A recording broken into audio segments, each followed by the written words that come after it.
Well, howdy there, Internet people. It's Bo again. So, today we're going to talk about wolves, gray wolves. And good news, everyone. There's been a pretty big win. However, there is a missing piece of the puzzle before we can really count it as a win, so stick with me. Okay, so a little bit of background information.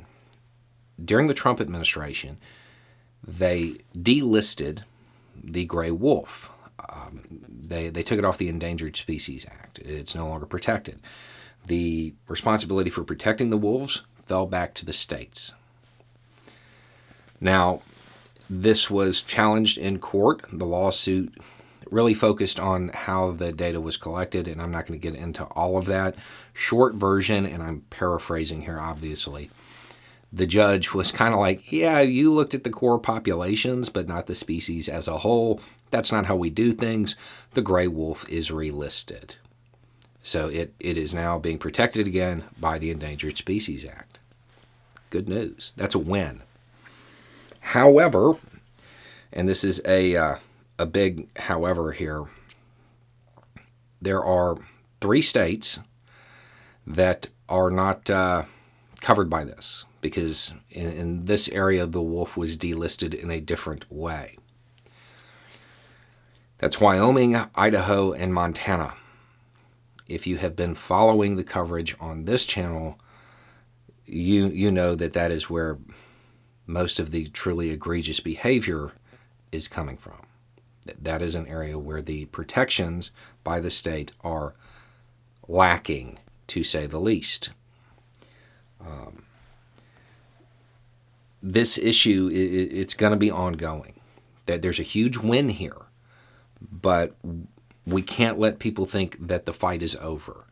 Because if you learned about this issue from this channel, understand, I think every single instance and situation that I brought up was in one of these 3 states.